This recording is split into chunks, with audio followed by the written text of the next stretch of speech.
and about our Catholic social teaching in action. So, Father Malone, we are honored to have you here. We recognize that your work and your ideas have been featured in all kinds of publications, from the New York Times, the Boston Globe, the Washington Post. We are truly privileged to have you here with us, and I invite you to begin our conversation. Join me in welcoming Father Malone.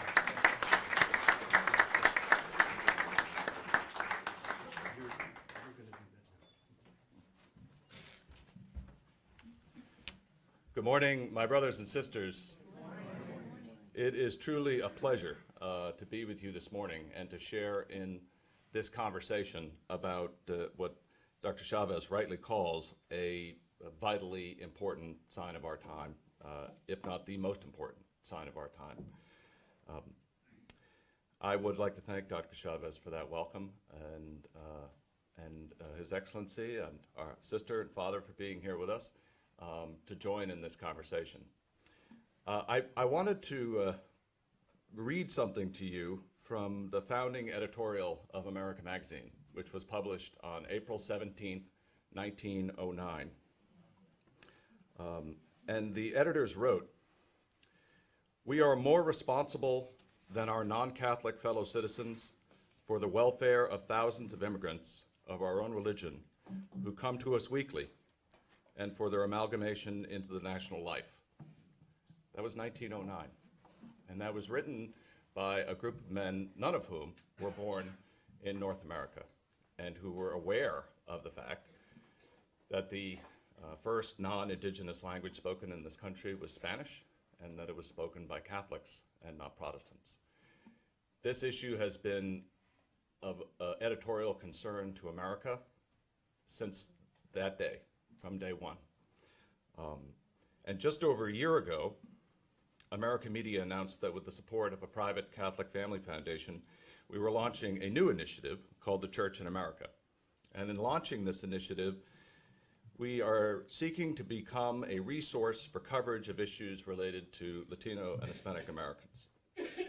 In pursuing this goal, America Media has been hosting a number of events and discussions and keynotes and symposia throughout the United States addressing the issues that affect this community, and in particular how the social structures, both within the church and without, affect the social and political and ecclesial lives of this community.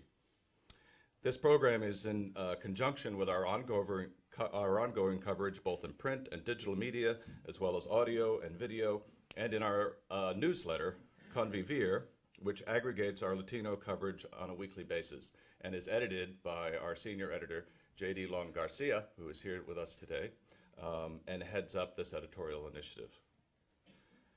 Coordinating with a number of key partners and universities and dioceses and movements, America focuses on where the church in the United States is headed in the next century, while emphasizing where the church has already been for so long. In leading the conversation, it is our duty as Catholics, and I would also add as Americans, to include all voices of the church, to serve the vulnerable, to emphasize those voices that are often not heard or forgotten by the mainstream media, whether in institutional planning or community organizing or in the mediascape. And the Church in America initiative serves as a starting point to deepen this conversation. And it is really a pleasure for me to be here among you and to visit this amazing community and this amazing facility. 6 years ago, when I became the editor of America, and I read that we were the national Catholic magazine, I thought it's about time we put the national in National Catholic Magazine and get out of New York. I'm also glad to be in a place that's a little warmer than New York at the moment. We are honored by the presence here today of the Archbishop of San Antonio, the Most Reverend Gustavo Garcia-Siller, who was named Archbishop of San Antonio by Pope Benedict XVI in 2010. He was installed as Archbishop on November 23rd, 2010, at St. Mark the Evangelist Church in San Antonio. He made his profession as a member of the Missionaries of the Holy Spirit and was ordained a priest in 1984. From 1999 to 2003, he served as Major Superior of the Missionaries of the Holy Spirit, administering an area that at the time included the United States and Canada, and he was elected the Order's Provincial in 2003. On a national level, Archbishop Gustavo currently serves on a number of committees of the United States Conference of Catholic Bishops, the Cultural Diversity Committee on Hispanic Affairs, African American Affairs, Committee on Hispanics and the Liturgy, Committee on Migration, and served as chair of Region 7 of the USCCB. He also served on the Committee on Consecrated Life. And he can add to his resume that he is one of the most watched videos of 2018, an interview that he conducted with one of our editors, Father Jeremy Zippel, about this very topic. And so I am delighted to introduce him to you and to hear his keynote address.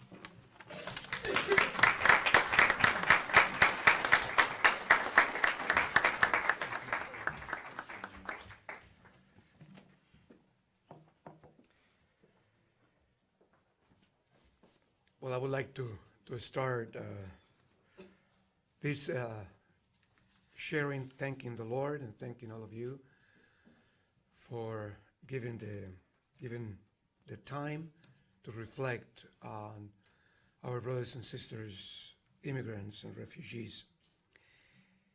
The topic that I was asked to reflect on is fixing the immigration system. My God, our leaders in the administration have not been able to do it in decades. But well, we'll try. Let's try. Always a dialogue brings something new, a new piece that should be contemplated in this dialogue regarding our immigrants.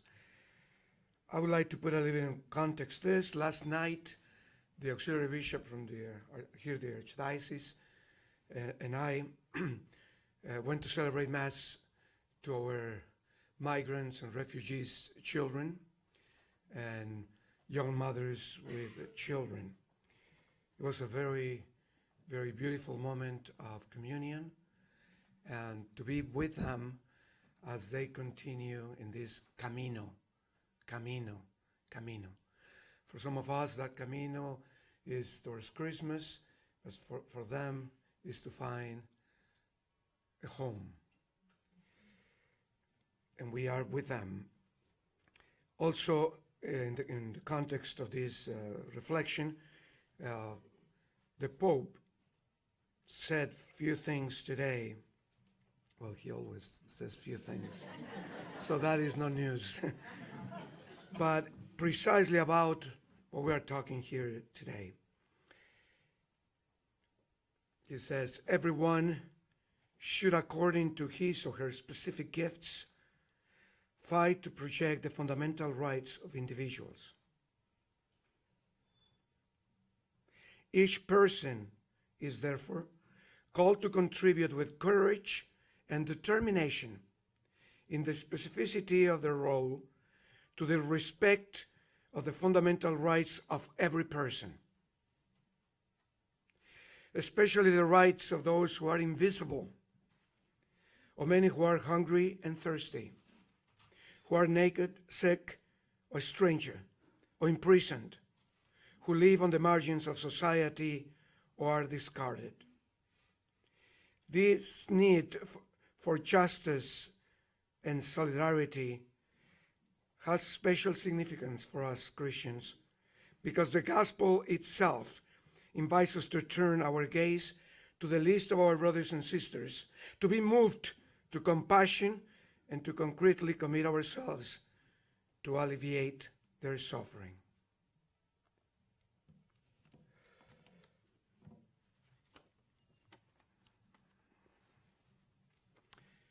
In the eve of the celebration of La Morenita,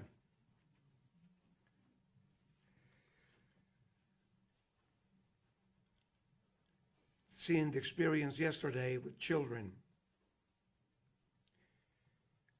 and how they are in some way numb, without expression, You're talking about teenagers.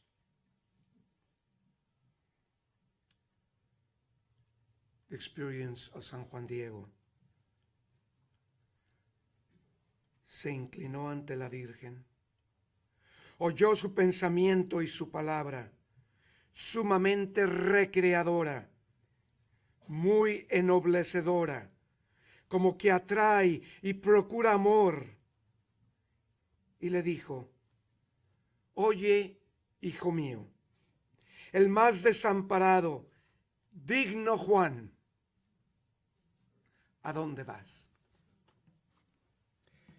Our Lady expresses herself with such cariño and recognizing in that man a noble man, a man that holds the dignity of a child of God. Well, I am delighted that the Mexican American College is hosting this gathering in association with American Magazine. MAC has played a vital role in the Archdiocese ministry of evangelization and formation for nearly 50 years. Addressing issues of immigration is close to my heart as an immigrant myself. As Archbishop of a local church that extends to the west all the way to the border, and as a fellow citizen committed to defending the dignity and rights of all our fellow human beings. Further, the border bishops of Texas, New Mexico, and our counterparts in Mexico meet twice a year to discuss immigration problems that impact our pastoral ministry. Tex-Mex.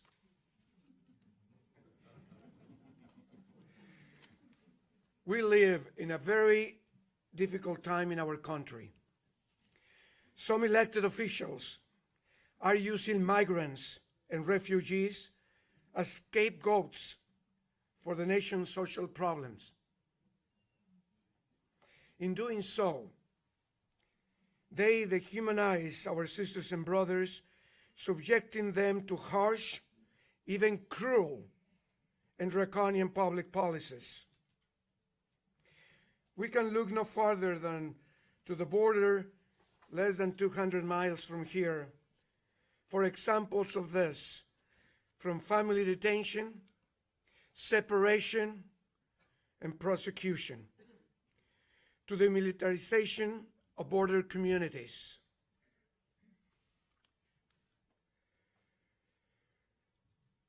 Our conference of bishops here in Texas also are facing something that just came to my attention, and it is really sad.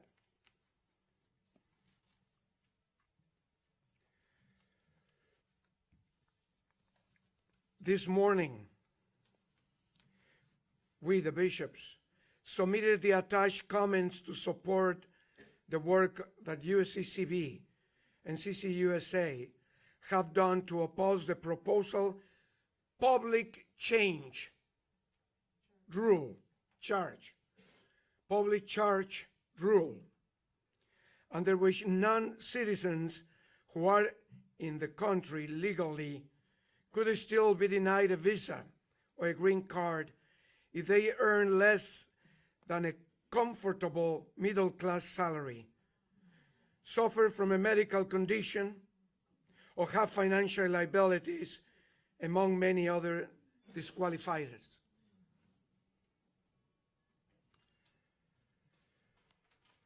So tremendous challenges. Is just one after another way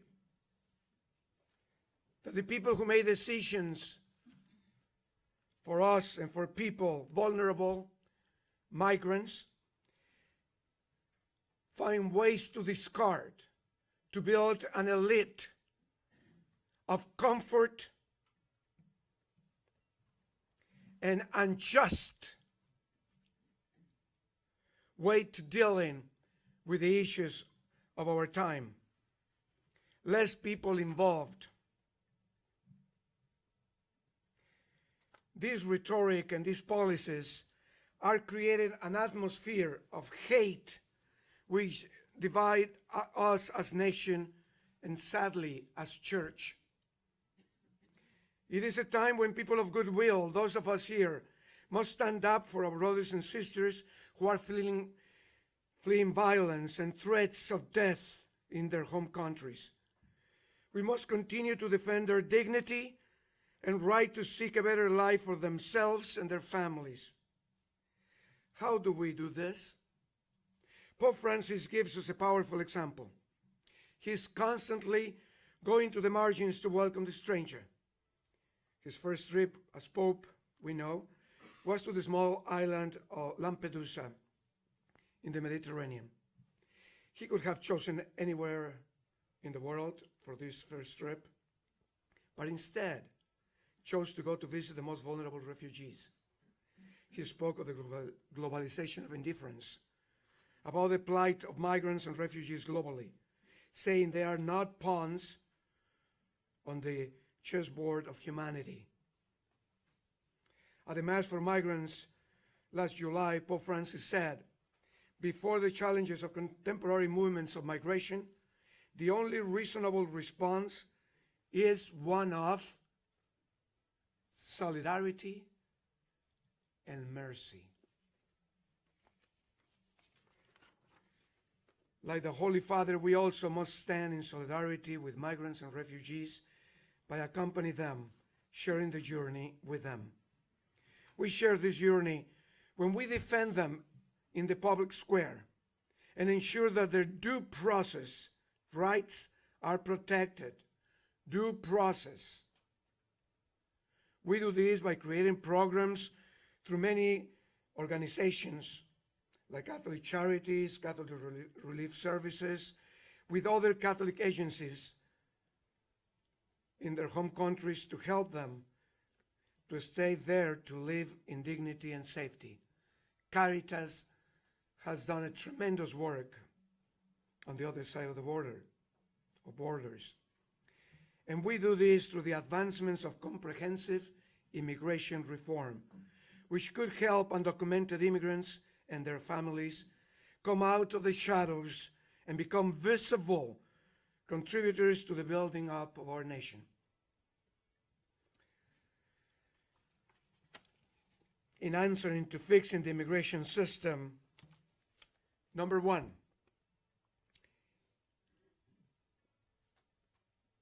well, the overall first, a Catholic immigration plan. What does a Catholic immigration wish list look like? On what basis would Catholics advance it?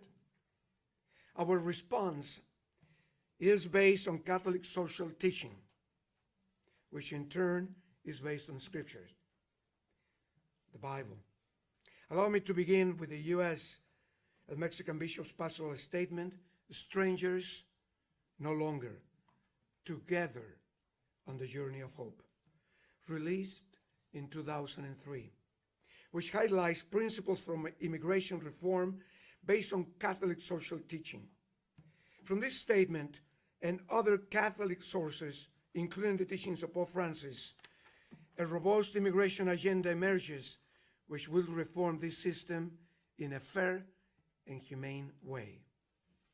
Number one, a path to citizenship for the undocumented in the United States. Of course, this should be the central tenet of our immigration reform, as it will bring a large hidden population out of the shadows. As the U.S. bishops had pointed out, a path to citizenship would keep families together, enable immigrants to fully integrate into society, and be consistent with national security. This path to citizenship should be fair and achievable within a reasonable time period.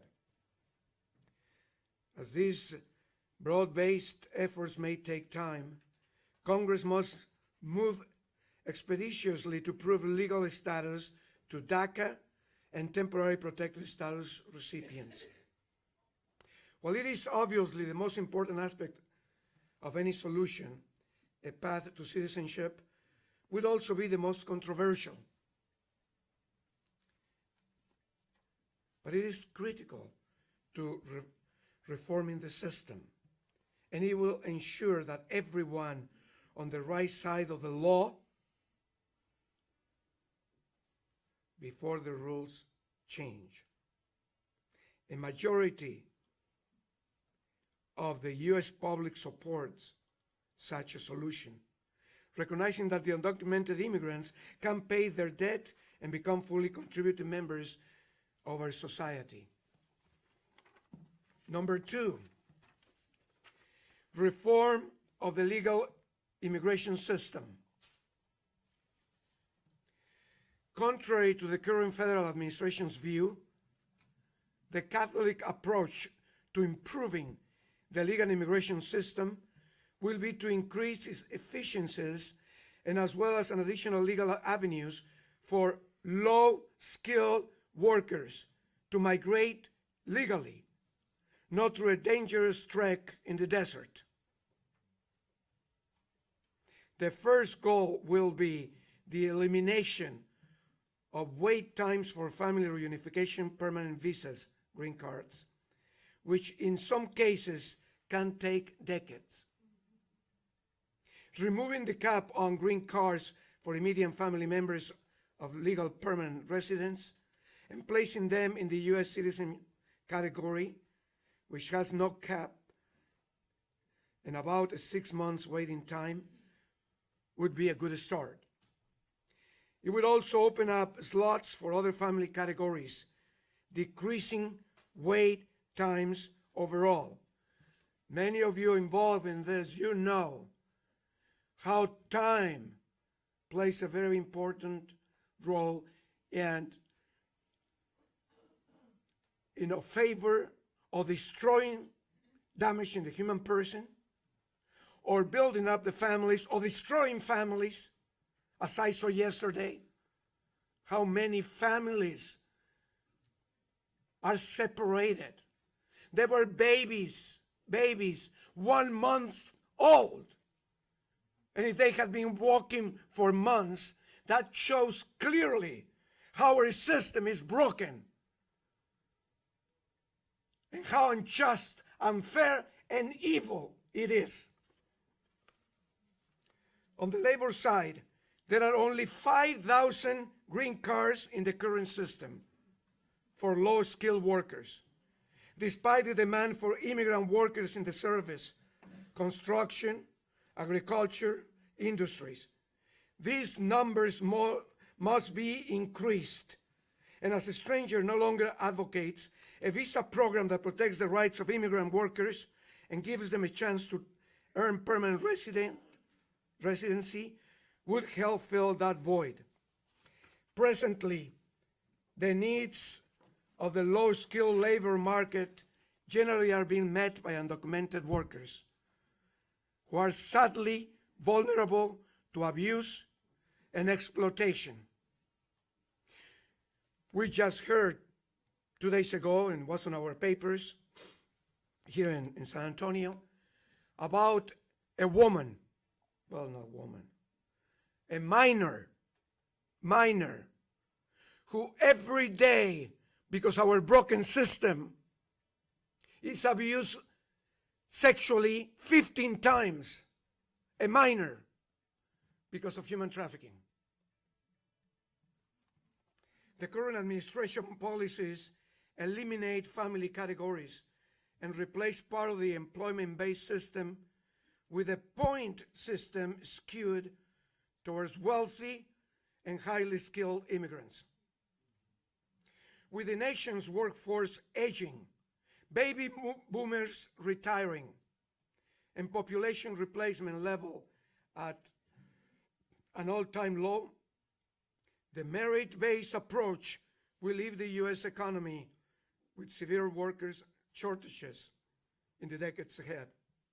The U.S. economy, the largest in the world, requires workers of all skill levels. not just the well-educated. A merit system could complement the current system, but should not replace it. Thirdly, strengthen the U.S. asylum system. We have seen recent attempts to deny asylum seekers the opportunity to present their claims in the United States. We're talking about international law and the rights of every human person to live someplace in the planet. That is very sad and is inhumane. A recent proclamation by the President, which has since been struck down by a U.S. court, will force asylum seekers to wait in line at ports of entry, which will take months or years. Another possible proposal will keep them in Mexico until their hearings, which in some cases could take not only a year, but years. Delaying justice is denying it. Instead of reducing protection for asylum seekers, the Catholic position will ensure that all asylum seekers are granted due process protections consistent with international law. This will require more resources for immigration courts, which currently have large backlogs, along with providing legal representation for asylum seekers, especially children. This would make the court system more efficient and ensure that asylum seekers are given their day in court. The use of expedited removal should be extremely limited, except for those who legitimately threaten national security. Fourth, immigration enforcement. Catholic teaching recognizes the right of sovereign nations to control their border and enforce the law. From the perspective of Catholic teaching, the question is how such enforcement is conducted. The Catholic Church is not against the enforcement of the law properly formed, as long as it is applied fairly and humanly. Human rights and dignity should be paramount in the enforcement of immigration law, a principle that is often discarded by current immigration policies and their implementation. Due process protections, the elimination of unnecessary detention, and access to legal counsel are essential elements of a just system. The administration's principles now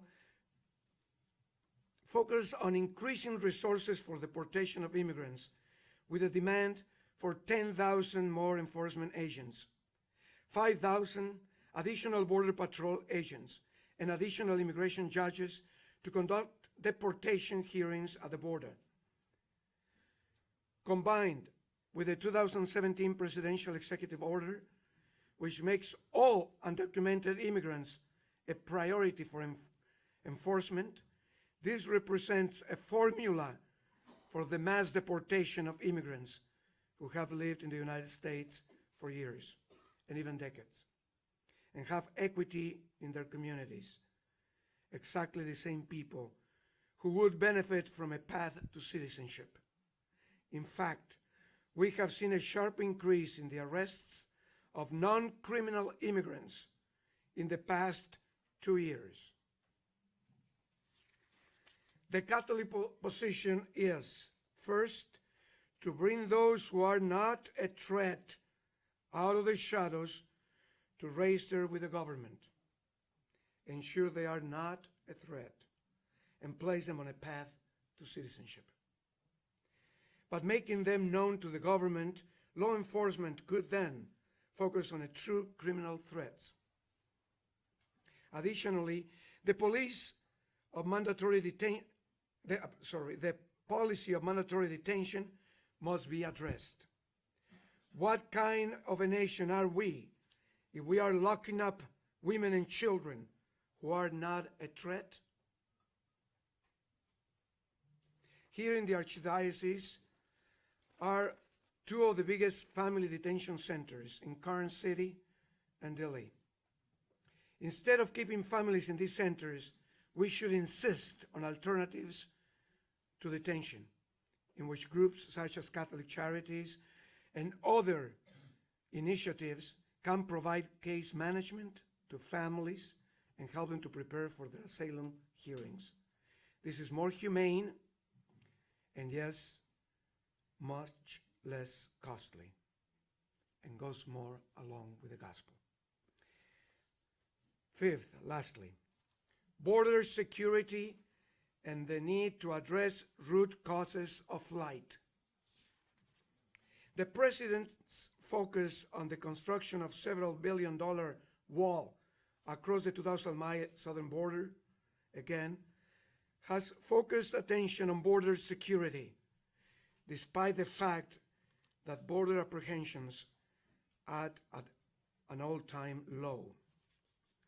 Also, a study from the Center for Migration Studies found that from 2010 and 2014, visa overstays exceeded the number of border apprehensions. Thus, as many have argued, a border wall is both unnecessary and very expensive, and doesn't indicate in any way that the human person is considered in either side of the border. A wall also will not stop migrants from trying to enter the country to find a better life, as the factors driving them to leave their home countries remain stronger than any barriers erected to stop them.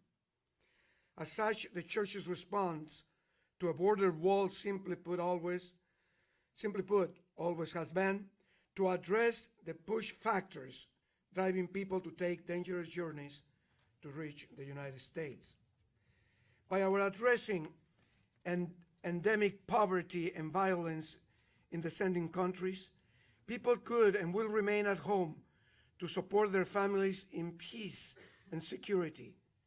The Church's answer to a border wall is sustainable economic development in developing countries.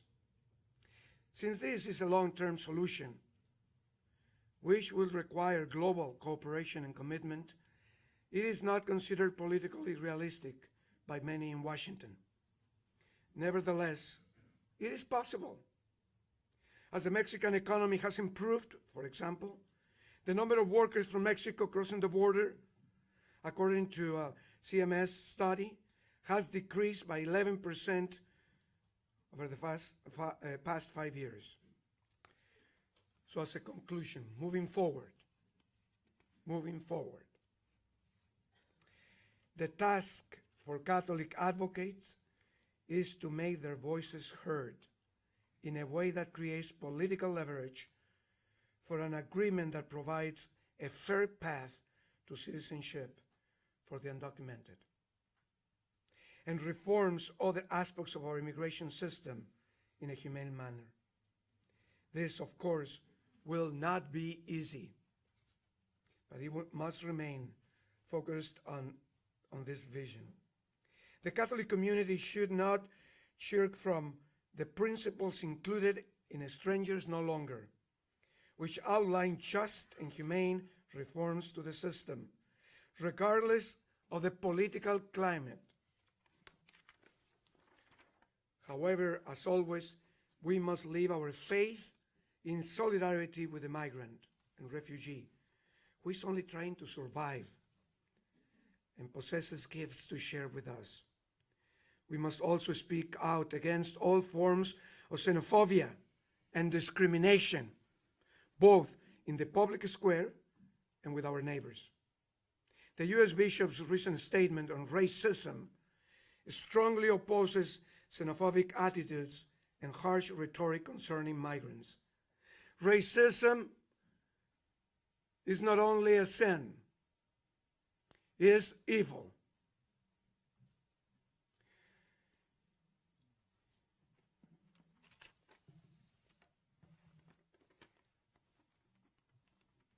Let us be illuminated with this text from the Nican Mopoa, that encounter of San Juan Diego and Our Lady of Guadalupe. Remember, the Blessed Mother told him, Oye, hijo mío, el más desamparado, digno Juan, ¿a dónde vas? Y él respondió, Dueña y reina mía, tengo que llegar a tu casa de México, Tlatelolco, a seguir las cosas divinas que nos dan nuestros sacerdotes, que son imágenes de nuestro Señor. Entonces ella le platicó y le descubrió su preciosa voluntad. Le dijo, sabe y ten seguro en tu corazón, hijo mío, el más desamparado, que yo soy la siempre Virgen Santa María, Madre de el Dios de gran verdad, de aquel por quien vivimos, del Creador de las personas, del Dueño de lo que está cerca y junto, el Señor del cielo y de la tierra. And just paying attention to the words of welcoming of the Blessed Mother. Quiero mucho y deseo vivamente que en este lugar me levanten mi ermita. En ella mostraré y daré a las gentes todo mi amor, mi compasión, mi ayuda y mi defensa. Porque yo soy la Madre misericordiosa de ti y de todas las naciones que viven en esta tierra. Que me amen, que me hablen, que me busquen y en mí confíen. Allí he de oír sus lamentos y remediar y curar todas sus miserias, penas y dolores. The attitude of the Blessed Mother, Our Lady of Guadalupe, in the relationship with San Juan Diego, can teach us a lot about this service that we want to do, to excel in, of protecting our immigrant community and our refugees. As Catholics, we cannot recoil from the fear being peddled by some in the political world. Everyone has God-given dignity, which must be honored, as the Blessed Mother honored San Juan Diego, and in him, every child of God. Every person is created in the image and likeness of God, and the Lord calls upon us to stand by our brothers and sisters and to act on their behalf, to welcome the stranger and do unto others as we would want them to do to us. Let us apply the gospel message faithfully and boldly to the human problem of immigration. Thank you.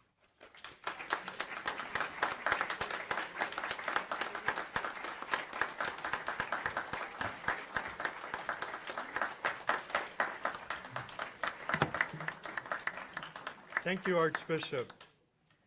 We are so blessed in this archdiocese to have a shepherd who truly smells like the sheep. That's not. And now it gives me great joy to introduce our respondents, because they are truly two of my heroes. I, like so many, have been so inspired to see them in action in their ministries along the Rio Grande Valley and the Arizona border.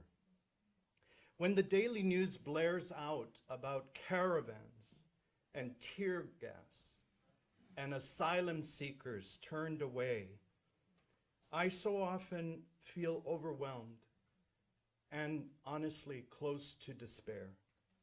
Or worse, cynicism that anything can change.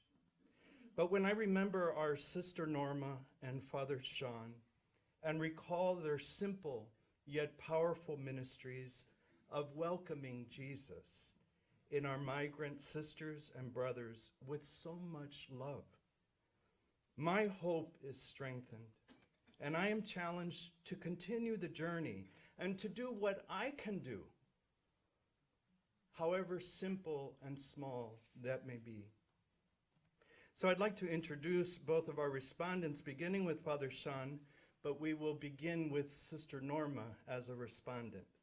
So Father Sean is a Jesuit priest, born on the East Coast, but raised on the West. In 2006, while serving as pastor of Dolores Mission in Los Angeles, a true beacon of hope for so many migrants there, he participated in an exploratory phase of a new migrant ministry to be established in southern Arizona and northern Mexico. These efforts led to the inauguration, the founding of the Kino Border Initiative, a Catholic binational collaboration effort that focuses on humanitarian assistance, education, research, and advocacy in the area of migration. Sean has been the executive director there since 2009. Sister Norma Pimentel is a member of the Missionaries of Jesus. As executive director of Catholic Charities of the Rio Grande Valley, and for over 12 years, she has been a catalyst for an amazing collaborative ministry in the Diocese of Brownsville that involves both Catholics, non-Catholics, and people without any kind of proclaimed faith, and even the Border Patrol. Her prophetic leadership is a shining light that has comforted the afflicted and has afflicted the comfortable. Nationally recognized as a champion of immigrants, she has received many honors. Most recently, she received Notre Dame's 2018 Laetare Medal. But today, this month, she has been named by Texas Monthly as one of the most powerful Texans, along with Olympic winners and politicians. And so it is my great joy to invite Sister Norma, followed by Father Sean. Thank you, what can I say? It said, he is the one that marks the path and tells us what to do and who to be. Thank you so much, Archbishop. Your words are very good. I mean, what else can we say? You said what we need to do. I think that what we are, we're hearing you and outlining all those things that are important for us to, as a country, as a people, to respond to. It's incomprehensible to me that we could be sitting here in the United States and say, this is happening, and that we have to speak in defense of human life, and yet we do. Because I think in fixing the immigration system, what we're really doing is humanizing the immigration system. We need to humanize it. We have to realize that it is all our responsibility to humanize and bring out, I remember one time I was speaking at USCCB in Washington, and after I spoke, this girl said, Sister just made it very clear that what we need to do is reclaim our humanity, Because sometimes we lose sight of that. We get so involved with our own lives and with our own laws and our own things that are important to us that we lose sight of our humanity. We disconnect ourselves to who we really are, and then we start making decisions that keeps us so estranged from the reality of the person that we have before us. And we're talking about people, children. All you have to do is come to the border and see and experience and encounter. And I'm certain, I have no doubt that God has made us in a way that makes us respond automatically in a very humane way to the children and the parents and the mothers, and what we see, the human suffering before us is Jesus himself right there asking us to reach out and care for them. I started back in 2014 when we were seeing all these children, and I asked to go into that detention facility for children. And that story, I bring it out because it marked me, it pierced me profoundly to see the children in a detention facility. And we're talking about children 5 years old. In one of our prisons here in the United States, in conditions that were inhumane, crying, pleading, please, por favor, sácame de aquí. That they're asking all of us here in these United States, people, this is not okay. We cannot allow for our country to be governed by laws that hurt human life, especially a child. We have to defend life, all life. We don't have to justify what we do because it is the right thing to do. This is who we are. This is who God created us to be. It's incomprehensible that someone who believes in Jesus Christ cannot be moved to help that child and to allow themselves to keep themselves from, because there's laws. There is no law above God's law. All laws help us to live better as human people, to protect each other, help each other, guide each other, to be the people, the community, the world that we need to be. All we need to do is connect with our God. And if we don't do that, I think maybe that's why we don't feel anything about who we're talking about. I have the privilege to witness daily a man kneeling down before Our Lady of Guadalupe in our chapel after having gone through such a terrible journey, encountering so many difficulties, telling me that the journey fue bien duro. It was very hard for a man, grown man, to say that and cry before you. It's not an easy journey. And finally, to encounter a place where you're welcome, where the first word that they hear is, ¿Cómo estás? And they break into tears to tell you and share their story. And when they see our image of Our Lady, they'll kneel down and pray with tears in their faces of thanksgiving. Gracias, Señor, porque estoy aquí. Porque me estás cuidando. If anything they have and they show us is their magnificent faith. They've been stripped of everything. They lost even their shoelaces in their shoes.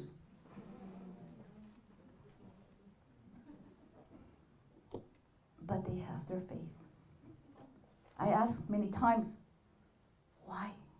¿Por qué te viniste? Don't you know how difficult it is? All that you're going through, you're pregnant, you have a child with you. And the answer is always the same. ¿Por qué no me pude quedar? Si me quedo, me matan. O matan a mi niño. I had to come. I had no choice.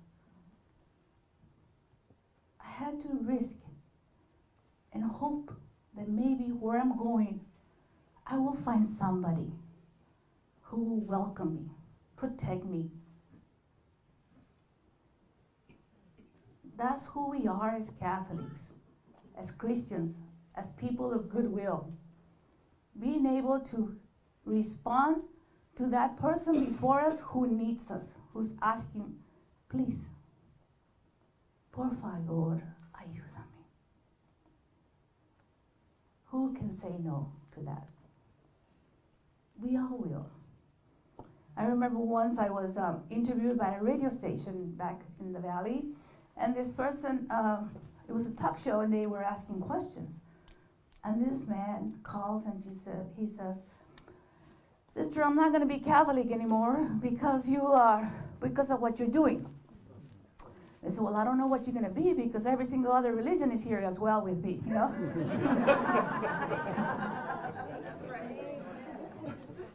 We're all together. It's amazing and beautiful to be on the ground, to be at the border. It's a privilege to witness and be part of a human response to a human reality. I will invite you to be part of that. Thank you.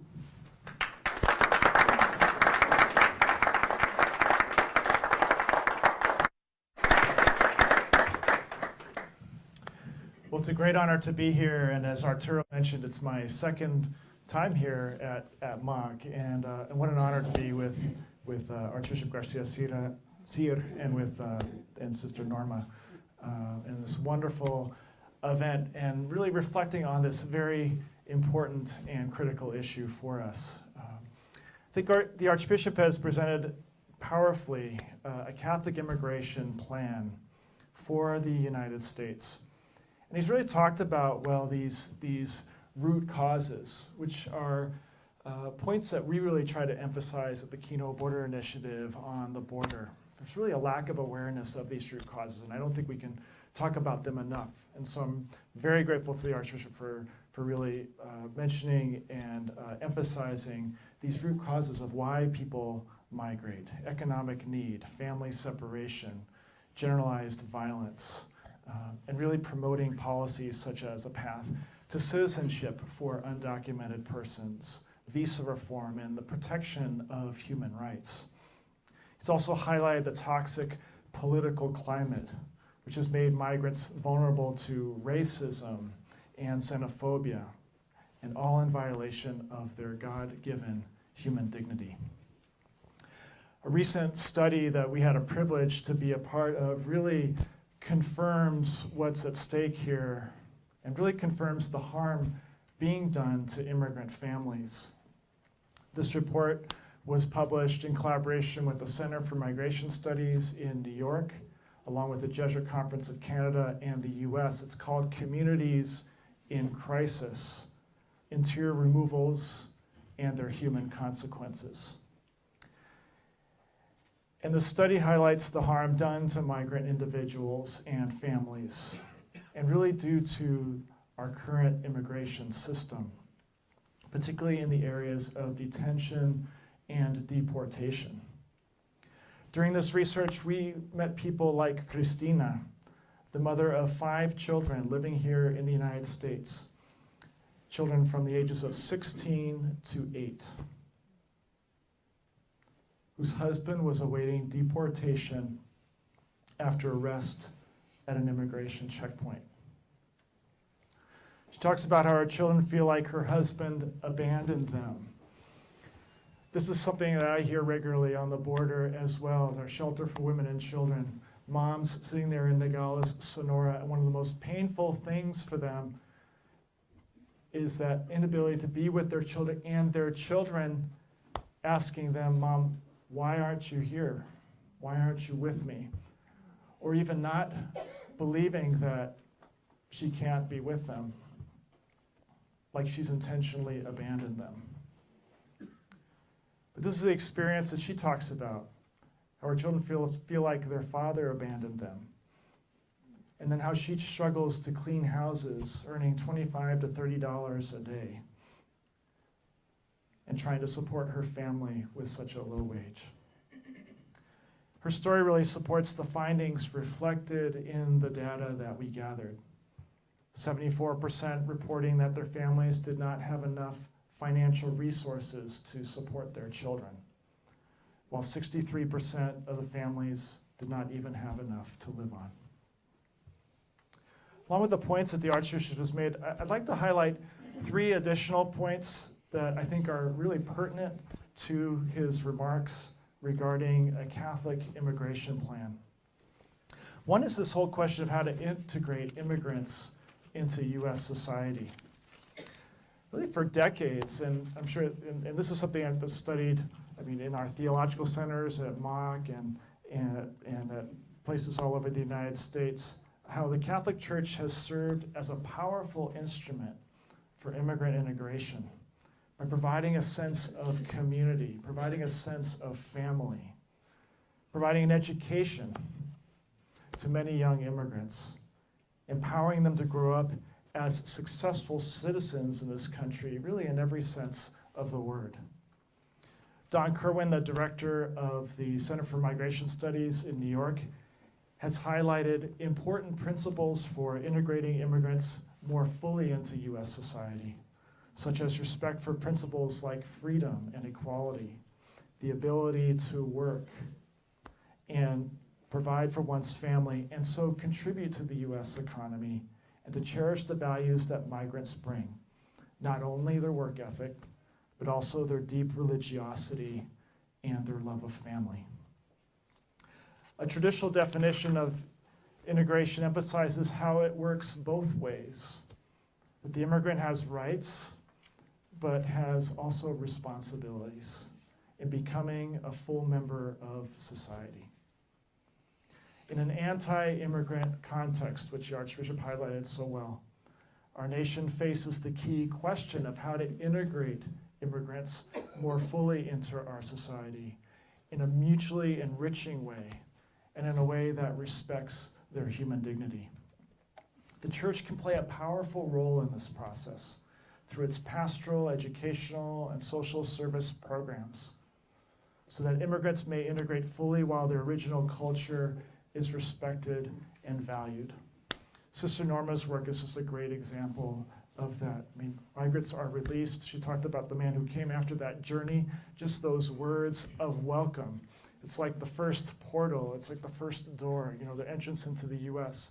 And even though they face uncertainty with their cases pending in immigration court, that spirit of welcome and that spirit that is given through the services that she and her staff offer really help begin to integrate our sisters and brothers into our family, into our society here in the U.S.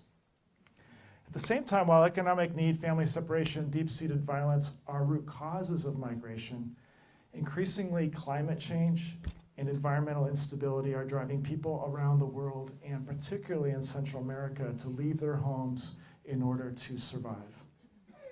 A recent report by, of all sources, the Weather Channel,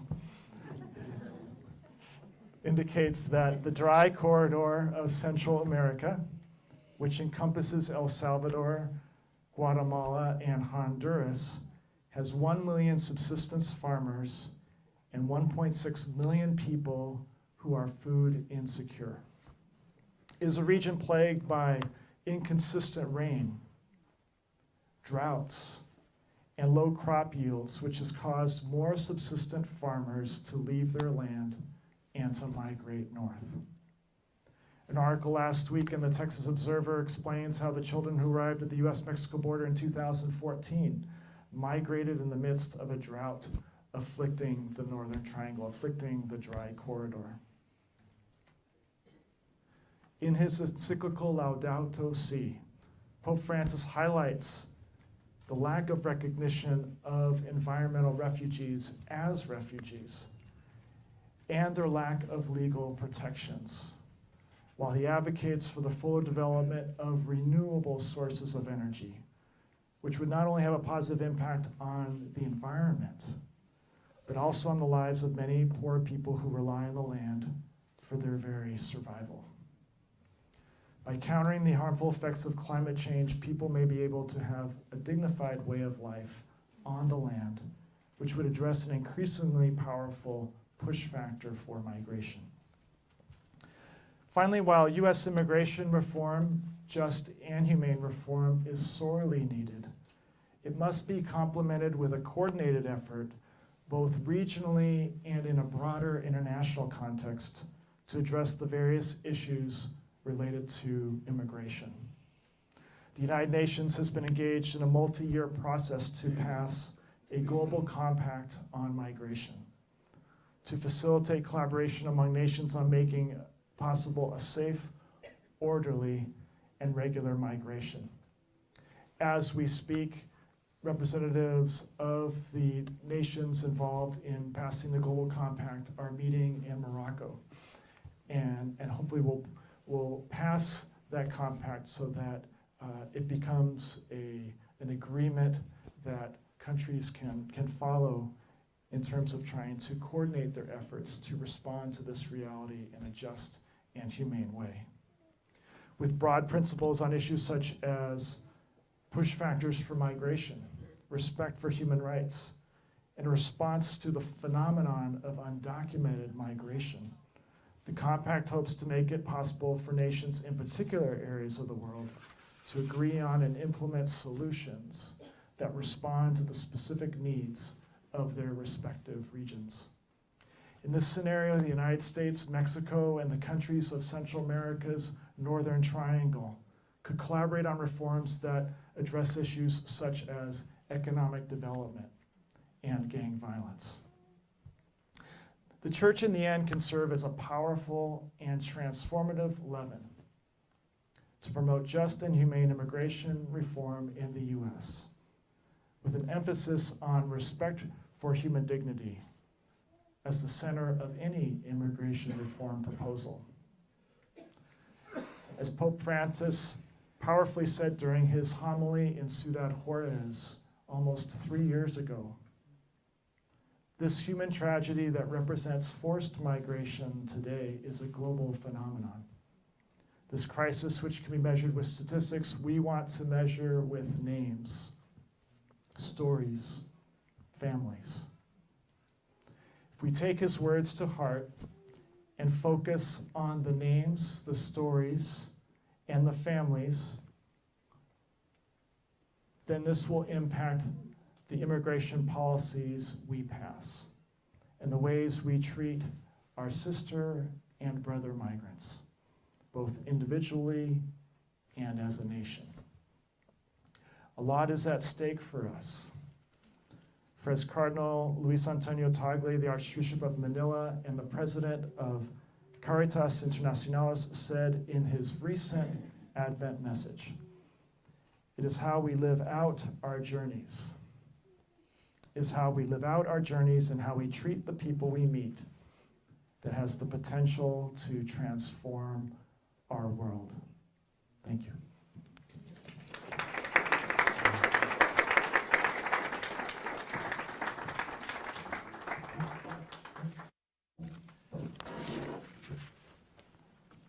I can only say that it's extraordinarily humbling for me to be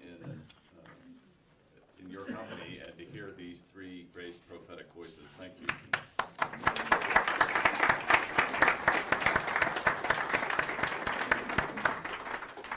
My modest role here this morning is simply to serve as a surrogate for the readers of America and for those who are watching at home, and to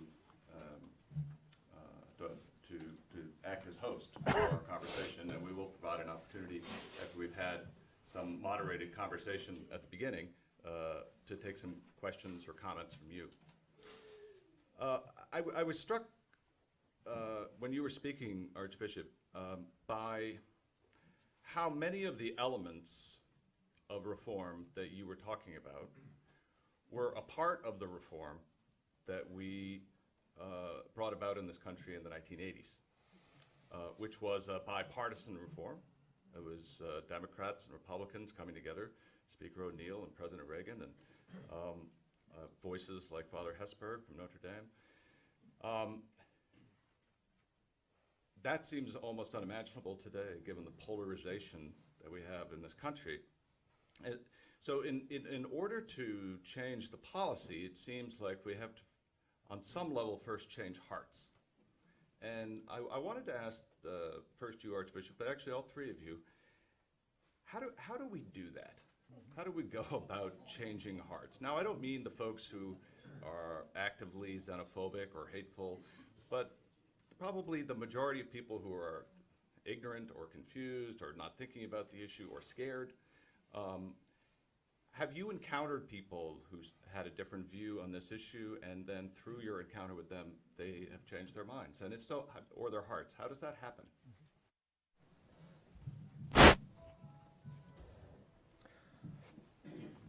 Well, you know, I watched a little bit of the funeral of President Bush,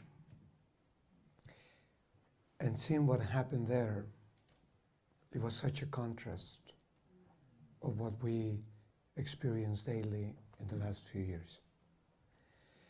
And many of the people there express how decency, kindness, encounters.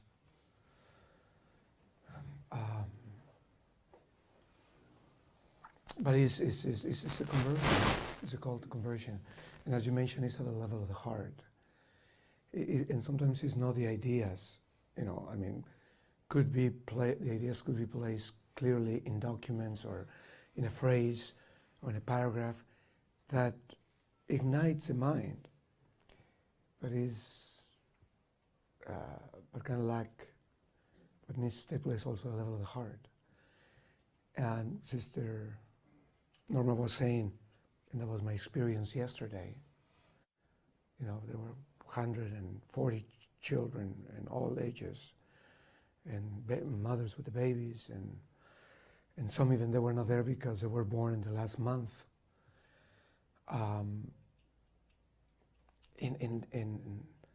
You know, we had been gifted by God, as in the plan of God we were created to His image and likeness. And so it's not that difficult, but it has become so difficult for the voices that we hear constantly and the attitudes. And as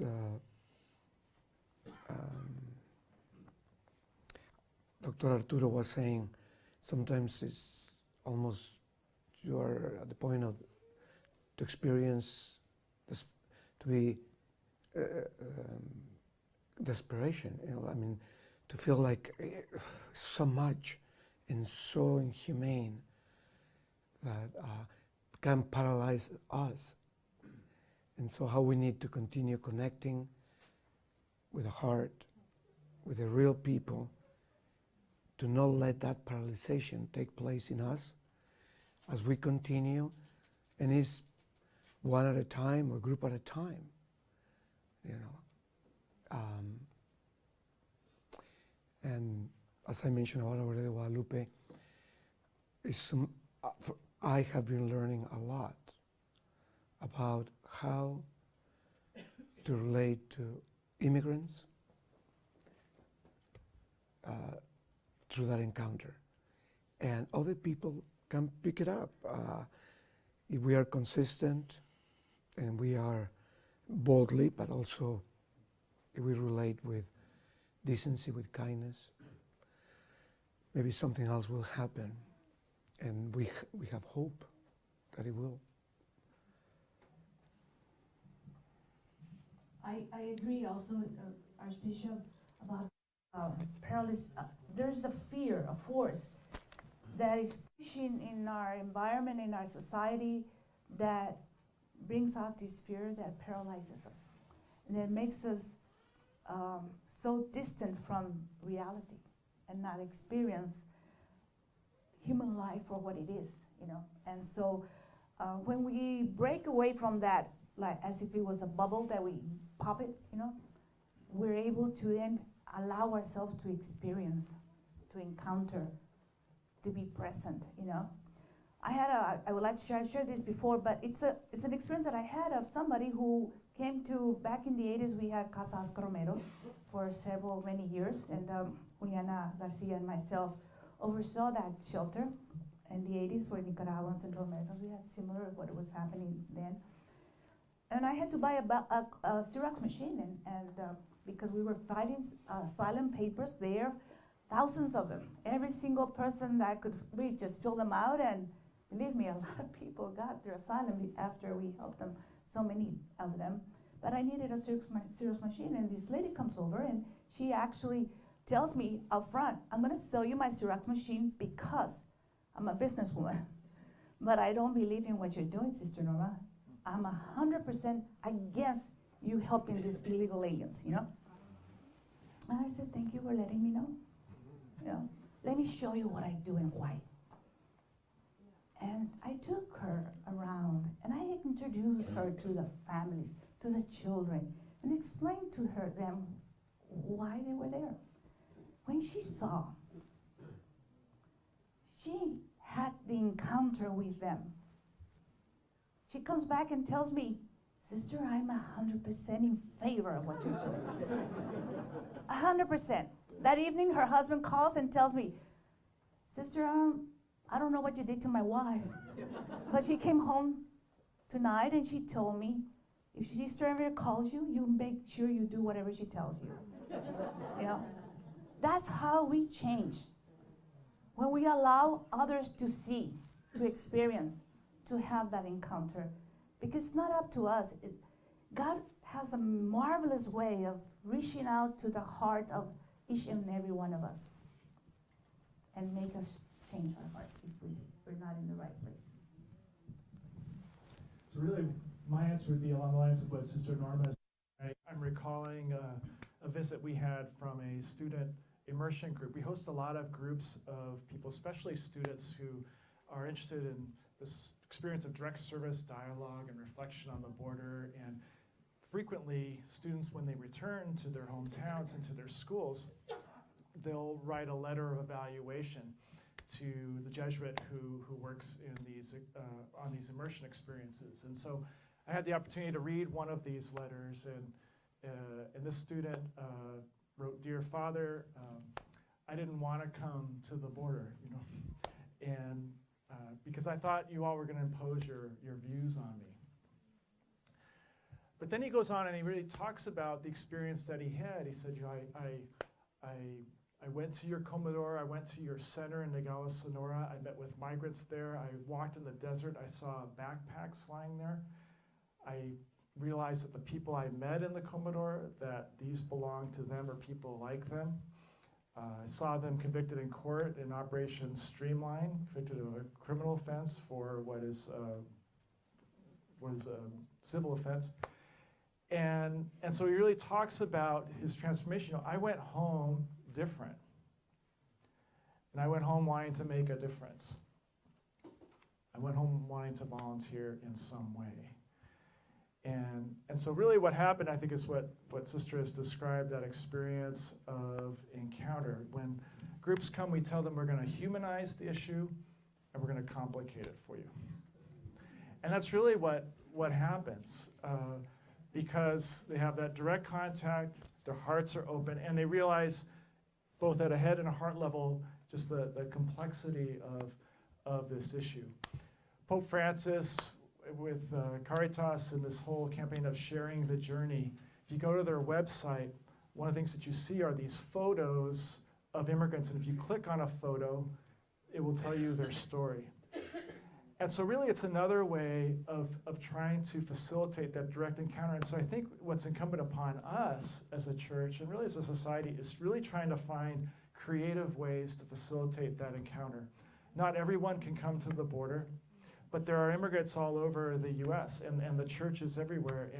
And there are various ways that we can facilitate that encounter. And I think that's the way, slowly but surely, we're going to transform minds and hearts. And it's a way that we'll see the reform that we seek. Introducing humanity and complexity to the conversation. These are, of course, things that don't necessarily fit very well into sound bites or into tweets. So for our folks who might be watching this on the live stream, amid all of the cant that's out there and all of the fake news, What is the biggest piece of fake news, do you think? What is the biggest misperception that you think must be dispelled about this issue? Whoever.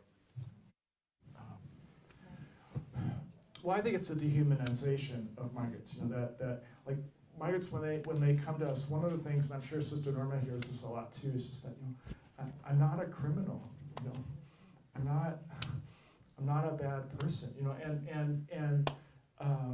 and I think that's one of the key points in fake news is just this broad swath. I mean, or considering that migrants just as a whole are a threat, you know, are a danger. I think that's one of the biggest myths and biggest lies, frankly. And so I think it's beholden on us, you know, and I think it's through this experience of encounter, it's finding creative ways to hold up the truth front and center, you know, which is that they are men, women, and children. They have dignity, they have hopes, they have dreams, they have desires, just like any human being. And obviously we need order, we need a process, and we need security. And considering all that, we need to respect human dignity and to raise up the truth, which is that we're all made in God's image and likeness, and that migrants really have dignity and contribute a lot, you know, both to the church and to our nation. I believe that also takes place being a country of law. Just saying something that it will click in the public. They are breaking the law. They break the law. There is no reflection, there is no study of the situation. Just they are bad people and they are criminal. They are the worst because they are breaking the law. And now with that situation about the asylum seekers, they need to talk to someone about their situation. But if automatically, because they step in the country and they broke the law, and that sounds very understandable for many people. They said, that's it. You see? They are not, they're not coming with good intentions, and then people build up stories. One way to encounter people in order to help in this kind of conversion could be immigrants who are already citizens. And sometimes I have been in dialogues in which we do not realize in the way we talk that we are immigrants in the United States and that we are okay and everybody's okay with one another there. Maybe to recoup how to be an immigrant is not a bad thing. And that not necessarily the law is broken by those who are trying to search for a better life. And it's the opposite. Yesterday, it was a young man was saying, it was like 17. And I asked them, you know, how long are you going to be here? And they said, well, we're told that 6 months or a year. And then he said, but I am going. I'm leaving tomorrow. I'm going to see my family in New York tomorrow. That means today. And I said, and what are you? What is in your mind? Share it with all your peers here. He said, I want to do the best. It's hard to believe that someone is trying to come here to cause harm. And those, we have also laws to detect or ways to detect if somebody should not be here because he's trying to harm, to cause harm. They are coming to do good. They want to be in their best. I think the biggest fake news is the border is not safe. I am from the border. I live there in my life. It is safe. It is not. I think that they're pushing so much to this militarization of the border, putting up walls, putting up front, like we're being invaded by children, families. You bring the military to what? For a child? It doesn't make sense. You know, it is totally fake news. If you're from the border, you know it is safe there. You know, yes, we need to. Our border patrol really does their job. They actually are. They're not releasing criminals when they have this catch and release, and then the president says they're releasing criminals. How not true is that? There's no way that our law enforcement is not going to do their job, and they do their job very well. They're there to protect us and to keep our borders safe, and that's what they do. You know, it is not true that our local city officials, city like the sheriffs and the police, are protecting criminals and letting immigrants go because they're criminals. They're doing their job. They're protecting our cities. They're actually catching all criminals, you know, whether they're immigrants or not. That's their job. And for them to be put down because they're doing their job, I don't understand that. That's totally fake news. I was thinking, Archbishop, when you were speaking about, I was recently having a conversation with a member of my family about this, and I was talking about my grandfather who crossed an ocean when he was 10 years old, alone, to live with an aunt he had never met in Massachusetts because his parents had died. And he came around 1909, around the time of the founding of American Magazine. And this person then responded to me, "Oh, but he came here legally." And I, and I just thought, and you're right, that does kind of stop the conversation. But I said, well, but there wasn't really a law. I mean, it's like congratulating him for not speeding on a street where there's no speed limit, right? But even if he didn't have a legal claim, he had a moral one. His parents were dead. This was his family. This was his only hope for survival. And I think you're right. We lose sight of that, of the human desire for life that is at the heart of this movement. But now, presuming that over the next couple of years there isn't a change and we continue to have a national government that either does harm or does nothing, if the national government is unable to deal with this issue or actually makes things worse, what can we do at a practical level right now without waiting for the national government to act? What can we do as citizens, as people who care about these issues, as Catholic Christians right now to help? I will not hard that we need to continue, even if things are not changing, a level of policy, laws, to continue insisting,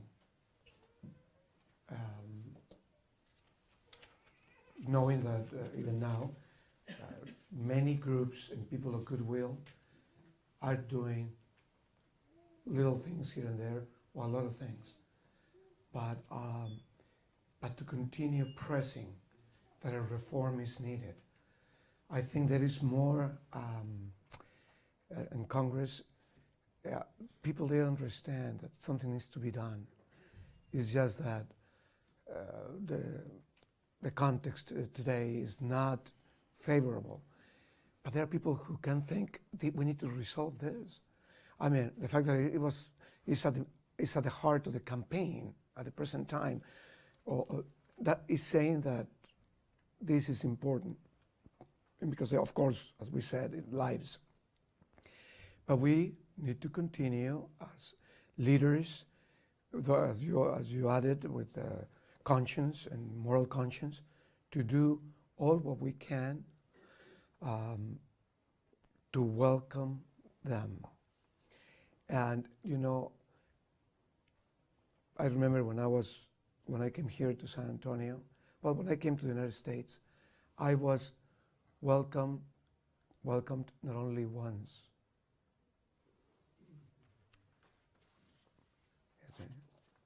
We need to welcome, and welcome people, and especially vulnerable people. I have been here 8 years, and when I meet people, they said, welcome to San Antonio. You're becoming one with San Antonio. We need to be affirmed, and especially those who are most vulnerable. It's very difficult. Yesterday, there were many tables as they were eating, and there were some of those tables that, as I said earlier, they didn't want to express anything. Their feelings has been shut down, their dreams, don't say anything, don't talk to nobody. You know, that even we know that they need to say something, but they can't. That is tremendous damage that will cost, forget about a few years of therapy, you know. It will take tremendous effort and a full life, maybe to restore just that sense of dignity of the individual, more than for us, for him or for her, to recoup his or her dignity, you know. But we need to continue saying, God loves you, I love you, you know. Anything that I can do for you, I will do it. We'll find ways how we can help you, you know, but yeah. Well, I would like to say the 4 things that our Holy has named for us to do as the 4 mileposts for action. And they're very clear. They go in line to everything that we've been saying, but he points them out clearly. 1 is welcome. We must be able to bring down our fears and open ourselves out to reach out to those that need us. Protect them. Make sure that they're safe, you know. From the start, from the moment they have to leave their country, hoping that maybe they don't have to leave their country, that they can actually have the right to stay in their own home country and migrate only if they really want to, not because they need to, you know, but provide that safety net, you know, that place that we can be able to know that they can be safe. Protect the children, protect the families. And the other is promote them. Bring out the best, the goodness that there's in us and in them as well. I think that that's very important. And finally, integrate. Integrate, which is the opportunity to make sure they're part of us and make sure that they can be part of our society, our community, and who we are. So when we have immersion groups come visit us, this is a question that frequently comes up. What can I do? Because when their hearts have been opened and they have this deeper awareness of this reality, they naturally feel overwhelmed and almost even incapable of coming up with a sense of how to respond. And so what we do is we give them 3 steps. So 1 is to tell the story. So how do you tell the story of the people that you've met here? Whether it's around your dinner table, which is sometimes the most threatening place to tell that story. And yet a very important place, right? Because it starts there. How do you tell the story in your residence hall? How do you tell a story in the class that you're taking? How do you tell a story after or during liturgy at your high school or at your university or your parish? And if you haven't had that direct encounter, to seek it out. I think that's a key step, and that's something that we can all do. The second thing we tell them is to think about the possibility of volunteering. You know, how can you volunteer in the place that you live? What are those opportunities? Visit those places. Discern in light of, you know, your time commitments what is possible and where you're moved. You know, where your heart's moved to serve, and then to advocate. And we've had students who have done wonderful work advocating, whether it's responding to email blasts to urge their congressional representatives to vote in favor or against certain pieces of legislation, or actually meeting personally with them.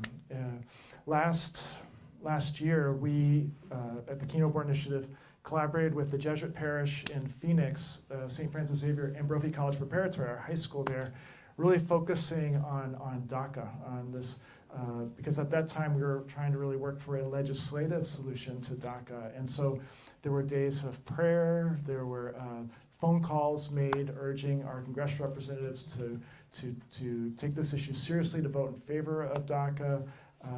This was something that it was small but very doable. But we believe that just with these simple steps, and the more we do that in a collaborative way and in network and as a church, then I think we will see the fruit of those efforts. Yeah, I consider that there is one great obstacle or temptation. Well, not temptation, is for us to fall into temptation regarding to promote our brothers and sisters, migrants and refugees. And that is that in the climate that we are today is to keep quiet, to play safe.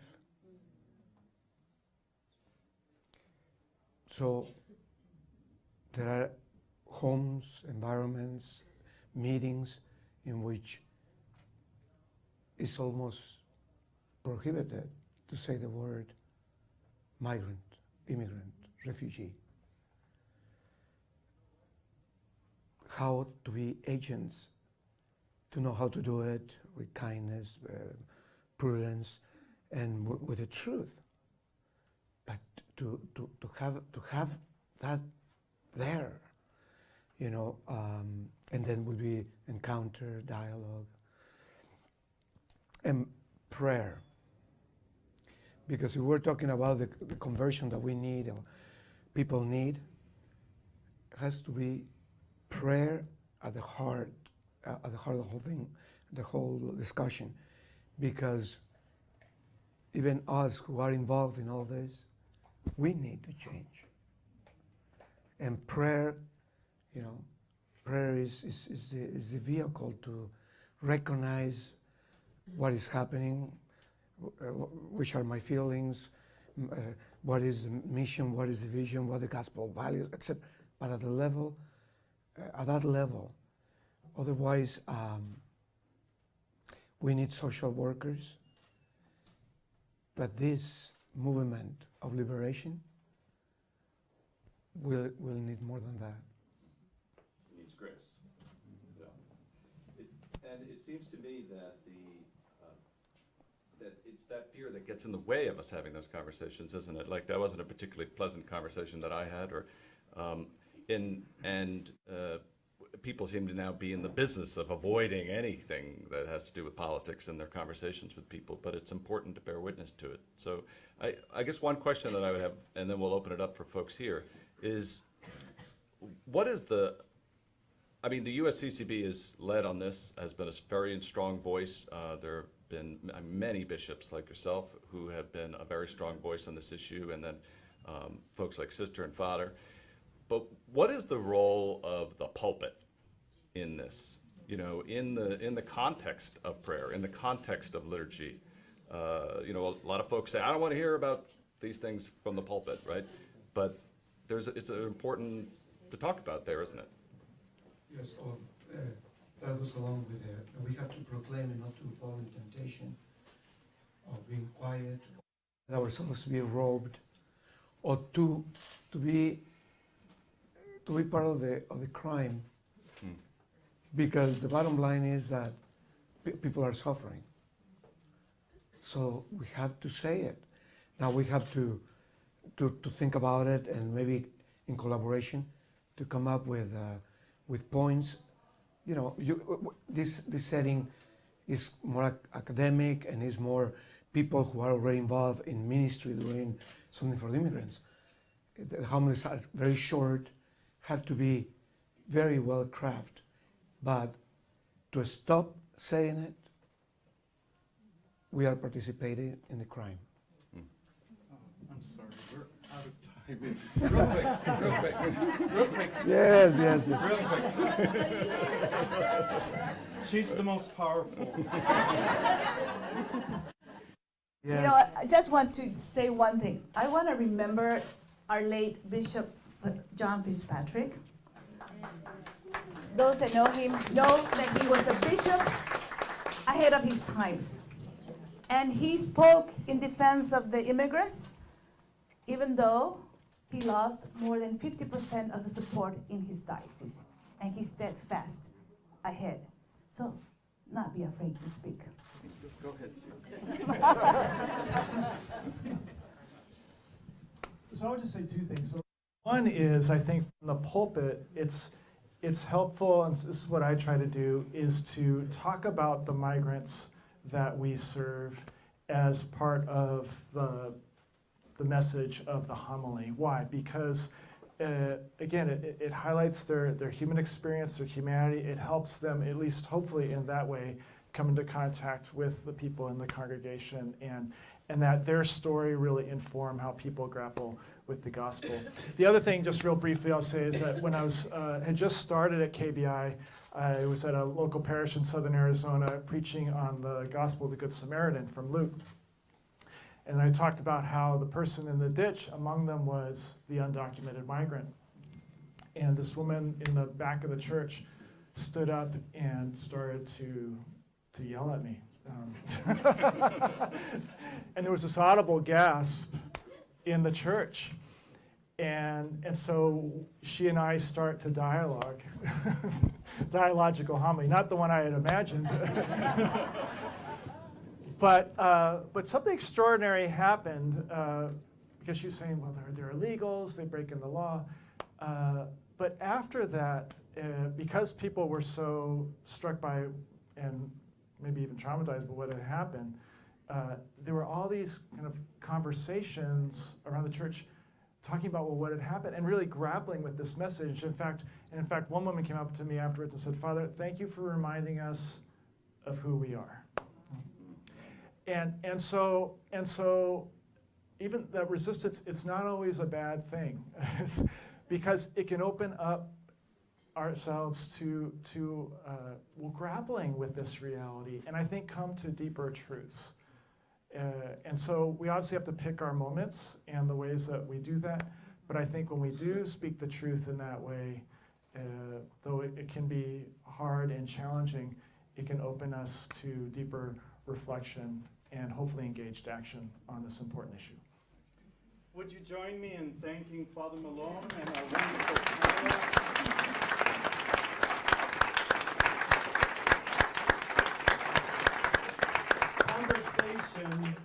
Conversation takes time and space. Unfortunately, at this moment, we're out of time. Someone got the time But wrong.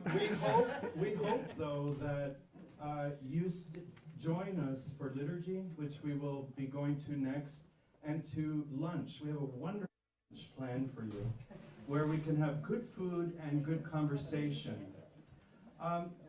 During this time of year, our people all over, our Mexican American, and many, many others, indigenous, and celebrate Santa Maria del Camino, Our Lady of Guadalupe. And so one of the things Archbishop invited us to is to put our prayer into action. One symbol of that has been so much a part of our Latino expression of faith is a procession. And so we are going to invite you as a symbol of our ongoing efforts to put our faith into action, that you would follow. There's going to be two people bearing this beautiful image of Our Lady of Guadalupe as we process across the street to the seminary chapel, Our Lady's Chapel. And leading us, you got to have mariachis, right? So they're going to get us started, and then we'll follow them out there, okay? Arturo, can I say something Yes. real quick? Just before we go,